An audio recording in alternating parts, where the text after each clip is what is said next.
জয় হিন্দ, বন্দে মাতারম। বন্ধুগণ নমস্কার, আমি আপনাদের মনোজ মজুমদার। আপনারা দেখছেন আমার ইউটিউব চ্যানেল মনোজ মজুমদার।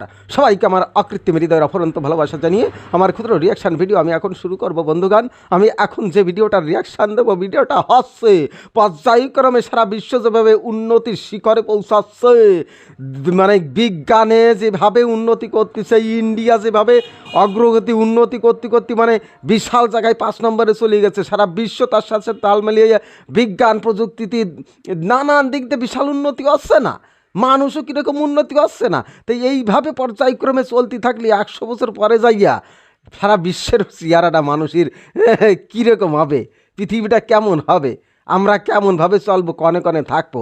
আসেন ভিডিওটা দেখি, রিয়াকশান দিই।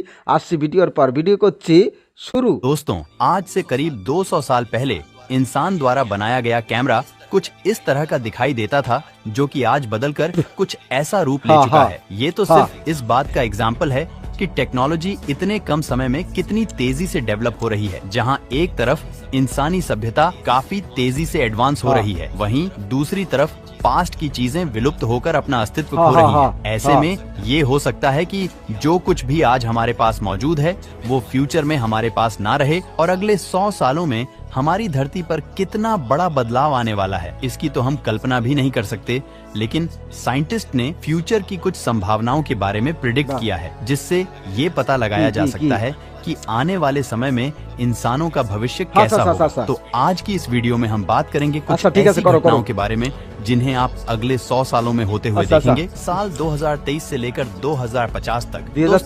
हम सभी जानते हैं कि दुनिया की सबसे ज्यादा पॉपुलेशन वाला देश चाइना है, लेकिन जल्द ही ये आंकड़ा बदलने वाला है, क्योंकि अब भारत दुनिया की सबसे ज्यादा आबादी वाला देश बन जाएगा। इस दौरान बुर्ज खलीफा भी दुनिया की सबसे ऊंची बिल्डिंग होने का खिताब खो चुकी होगी, क्योंकि उसकी जगह सबसे ऊंची कोई और चीज बना दी जाएगी। एलन मस्क के पहले स्टारशिप रॉकेट को मंगल ग्रह पर भेजा जाएगा। ये पहली बार धरती से बाहर किसी दूसरी ग्रह पर इंसानी बस्तियों को बसाने की शुरुआत होगी। वायरलेस चार्जिंग भी एडवांस हो चुकी होगी, और अब मोबाइल फोन को वाईफाई तकनीक के इस्तेमाल से चार्ज किया जाएगा। धरती पर मौजूद बहुत से पक्षी 5G और 6G जैसी इंटरनेट सर्विसेज के कारण मर चुके होंगे। धरती पर बड़ी बड़ी बिल्डिंग्स को बनाने के लिए ईंटों की जगह इलेक्ट्रिक स्टोरेज सेल्स का इस्तेमाल किया जाएगा, जो सूरज की रोशनी से चार्ज होकर बिजली पैदा करने का काम करेगी। 2050 तक गाड़ियों में बहुत ही एडवांस टेक्नोलॉजी आ चुकी होगी, जिससे एक्सीडेंट होने का खतरा बहुत ही कम हो जाएगा। भविष्य में टाइटेनियम डाइऑक्साइड का इस्तेमाल बिल्डिंग से लेकर कपड़ों पर भी किया जाएगा, जिससे बिल्डिंग पर धूप पड़ने से वो अपने आप साफ हो जाया करेंगी। सन 2050 से 2070 तक ग्लोबल वार्मिंग के चलते धरती का तापमान बहुत ज्यादा बढ़ चुका होगा। उत्तरी ध्रुव पर मौजूद बर्फ काफी तेजी से पिघलने लगेगी। धरती पर पॉपुलेशन इतनी तेजी से बढ़ चुकी होगी कि लोगों की जरूरतों के लिए अमेज़न जैसे जंगलों को आधे से ज्यादा नष्ट कर दिया जाएगा। यहाँ तक कि धरती की 80% से ज्यादा जनसंख्या के पास पीने के लिए पानी तक मौजूद नहीं होगा। लेकिन अब तक हम इंसान मार्स पर जाने में कामयाबी हासिल कर चुके होंगे। वहाँ पर मशीनों की मदद से पानी और ऑक्सीजन का निर्माण किया जाएगा, जिससे आने वाले समय में वहाँ पर धरती जैसे वातावरण का निर्माण होने लगेगा, और मार्स पर भी पेड़ पौधे उगने लगेंगे। वहीं धरती पर ट्रैवलिंग के लिए ऐसे सुपरसोनिक जेट्स का इस्तेमाल किया जाएगा, जिनकी मदद से हम 10 घंटे की दूरी को भी सिर्फ 1 घंटे में ही तय कर लेंगे। इस नई तकनीक से धरती पर हमारी जिंदगी और भी ज्यादा फास्ट हो जाएगी। वैज्ञानिक इंसानी दिमाग में ड्रिल की मदद से एक ऐसी चिप को इंसर्ट कर देंगे, जो इंसानी दिमाग की कमियों को खत्म कर उन्हें जीनियस बनाने में भी मदद करेगा, और साथ ही वो कई तरह की बीमारियों से पीड़ित लोगों को ठीक करने का काम करेगा। आने वाले समय में चिप्स में कुछ ऐसे अपडेशन होने लगेंगे, जिससे उस समय में इंसानों को बातचीत करने के लिए बोलने की जरूरत नहीं पड़ेगी। वो सिर्फ इस चिप की मदद से एक दूसरे से बात करने लगेंगे। मेडिकल साइंस इतनी इम्प्रूव हो चुकी होगी कि इंसान के खराब हो चुके ऑर्गन्स को आर्टिफिशियल ऑर्गन्स से रिप्लेस कर दिया जाएगा। यहाँ तक कि कुछ ऐसी टेक्नोलॉजी भी आ जाएंगी, जिससे इंसान मौत पर तो जीत हासिल नहीं कर पाएगा, लेकिन वैज्ञानिक इंसान की उम्र को बढ़ाने की टेक्नोलॉजी जरूर खोज चुके होंगे। और 2070 के अंत तक इंसान दिमाग पर इतना ज्यादा काबू कर चुका होगा कि भविष्य में दिमाग को हाई डिस्क के अंदर स्टोर किया जा सकेगा, और आने वाले समय में उस व्यक्ति की मौत हो जाने के बाद भी उसके दिमाग को किसी रोबोटिक बॉडी में ट्रांसफर कर दिया जाएगा, और एक तरह से वो व्यक्ति फिर से जीवित हो जाएगा। उस समय पर इंसानों के सारे काम रोबोट करने लगेंगे और इंसानों की जिंदगी बहुत ही आसान और आरामदायक हो जाएगी। 2070 से लेकर 2100 तक इस समय मार्स पर इंसान की आबादी करीब 2 लाख तक पहुंच जाएगी और पिछले कई हजार सालों में विलुप्त हो चुके कई जानवरों को उनके डीएनए की मदद से फिर से जिंदा कर दिया जाएगा। इंसान स्पेस में मौजूद एस्टेरॉइड से जरूरी मिनरल्स कलेक्ट करके उनका इस्तेमाल ईंधन के रूप में करने लगेंगे। टेक्नोलॉजी की मदद से इंसान अपने शरीर के खोए हुए पार्ट्स जैसे हाथ पैर इनको दोबारा से रिग्रो कर पाएंगे। आयरन मैन मूवी के टोनी स्टार्क की तरह इंसान टेक्नोलॉजी की मदद से आसमान में उड़ सकेंगे। उस समय तक आसमान में भी ट्रैफिक बहुत ज्यादा बढ़ जाएगा। अब तक इंसानों के लिए दूसरी प्रजातियों के जीव जंतुओं से भी कम्युनिकेट कर पाना संभव हो जाएगा। 2080 तक पॉल्यूशन के चलते धरती की खराब हो चुकी ओजोन लेयर, जो सूरज की खतरनाक अल्ट्रावायलेट किरणों को धरती पर आने से रोकती है, पूरी तरह से रिपेयर हो चुकी होगी, जिससे धरती पर होने वाली काफी खतरनाक बीमारियों से मुक्ति मिल जाएगी। साइंस और टेक्नोलॉजी की मदद से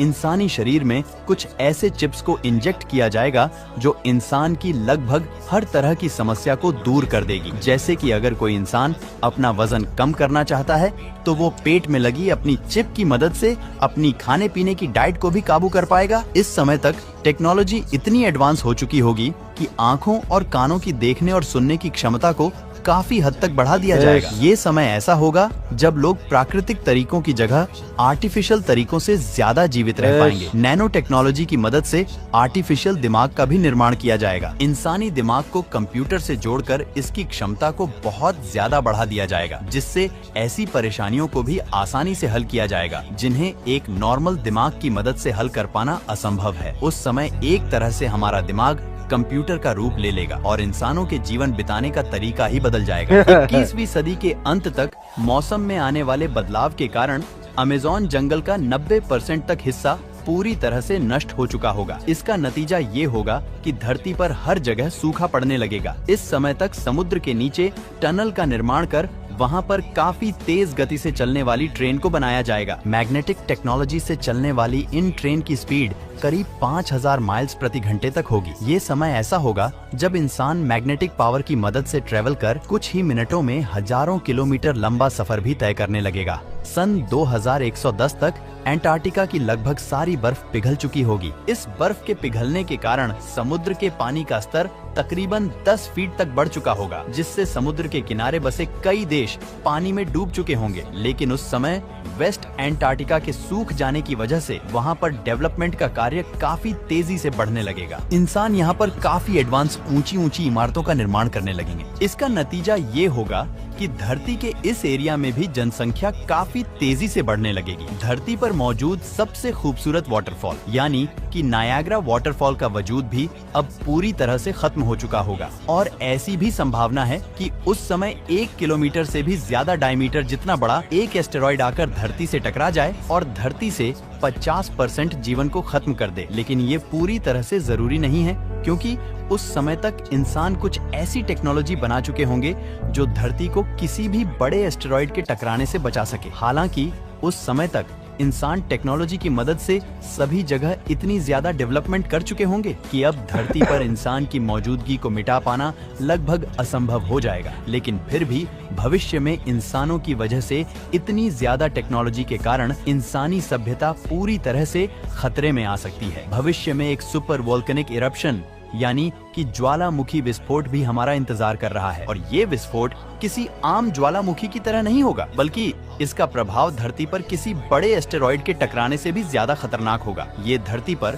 प्रति 100 किलोमीटर क्यूबिक जितना काला धुआं उत्पन्न करेगा, जिसके चलते हमारी धरती के ऊपर एक मोटे बादल की चादर बिछ जाएगी जो धरती के अंदर की गर्मी को बाहर निकलने नहीं देगा, और इसकी वजह से सूर्य की किरणें धरती की सतह पर नहीं पहुंच पाएगी, जिसका नतीजा ये होगा कि धरती पर इंसानों का दम घुटने लगेगा और यहाँ पर इंसानों का बच पाना लगभग नामुमकिन हो जाएगा, और ऐसे में एक हिम युग की शुरुआत होगी। अब ऐसे में इंसानों को किसी दूसरे ग्रह पर भी अपने पैर जमाने ही होंगे। यही कारण है कि वैज्ञानिक मंगल जैसे कई दूसरे ग्रहों पर इंसानी जीवन को पहुँचाने में हर मुमकिन कोशिश करते रहते हैं। एलोन मस्क तो स्पेस एक्स के सबसे एडवांस्ड स्टारशिप को 2018 से मंगल ग्रह पर पहुंचाने के काम में लगे हैं, जिसके चलते इंसानों को मंगल पर पहुंचने से पहले वहां पर इंसानी जीवन को बसने के लिए जरूरी सामान को इंसान से पहले ही पहुंचा देना चाहते हैं। लेकिन आखिर ये सारा काम कैसे किया जाएगा? क्या सच में एलोन मस्क साल 2100 तक लाखों इंसानों को मार्स तक पहुंचा पाने में कामयाब हो पाएंगे? क्या आप जानना चाहते हैं कि इंसानों को मार्स तक कैसे पहुंचाया जाएगा, कैसे वहां पर जीवन की शुरुआत की जाएगी और आखिर वहां पर इंसानों का रहन सहन और खाना पीना कैसे होगा? अगर आपको ये जानना है तो हमारे चैनल में जाकर इस वीडियो को देखें, इसमें आपको पूरी जानकारी मिल जाएगी। और अगर हमारी ये वीडियो आपको अच्छी लगी हो तो वीडियो को लाइक और चैनल को सब्सक्राइब जरूर कर दें। मिलते हैं अगली वीडियो में। বন্ধুগণ, শেষ হলো ভিডিও। আমরা দেখলাম এই 2023 থেকে 2070 সাল অবধি পৃথিবী এই যে পর্যায়ক্রমে এগোচ্ছে বিজ্ঞান সব দিক দিয়া, তা 70 সাল পরে যায় কীরকম হবে পৃথিবীর পরিস্থিতি দেখলাম তো। গ্যাসাঘাসি অনেক করা যায়, ভাবনা ভাবতে তো আর টাইম লাগে না, জ্ঞান দিতে আর টাইম লাগে না। ভাবনা চিন্তা করে কলাম সবাই যদি ভালো হইয়া যায়, এই মারামারি কাটাকাটি খাওয়া খাই যত্র জীব তত্র শিব, সবাই যদি এই জীব জগৎরে ভালোবাসে, পরিবেশে মানে পৃথিবী একটা স্বর্গপুরী, তারে থইয়া অন্য জায়গায় যাওয়ার চেষ্টা করতেছি। মূল কারণটা আছে কি, মানুষ সবাই ভালো হতেই হবে। এই যে সঞ্জিত হওয়ার পোঙায় লাগতেছে, এর ক্ষতিকারী এই সমস্ত করা যাবে না। সবাই সাধু হবে, সবাই সবার সমস্ত জীব জগৎ একদম সাধু হয়ে যাবে, ভালো হয়ে যাবে। পরিবেশের উপর অত্যাচার করবে, মানুষ জীবের পরই অত্যাচার করবে না, তাহলে কিচ্ছু করা যাবে না। পর্যায়ক্রমে শিব আরও সুন্দর করে এই পৃথিবীর সাজাই দেবে, এই সমস্ত ভয়ভীত কিছু থাকবে না। বন্ধুগণ, গ্যাসাগাছি আর করছি না, ভিডিওর মাধ্যমে দেখলেন, শুনলেন, জানলেন, অবগত হলেন এই যে 2023-তে 100 বছর পরে যে পৃথিবীর অবস্থা কেমন হবে। বন্ধুগণ, আরও ভালো ভালো মজাদার ভিডিও আপনাদের উপহার দেওয়ার চেষ্টা করব। আমাকে শুধু একটু উৎসাহ প্রদান করবেন, লাইক করবেন, কমেন্ট করবেন, যারা শেয়ার করবেন। আসছি নতুন আর ভিডিওর সাথে। আপনারা ভালো থাকবেন, সুস্থ থাকবেন। জয় হিন্দ, বন্দে মাতারাম।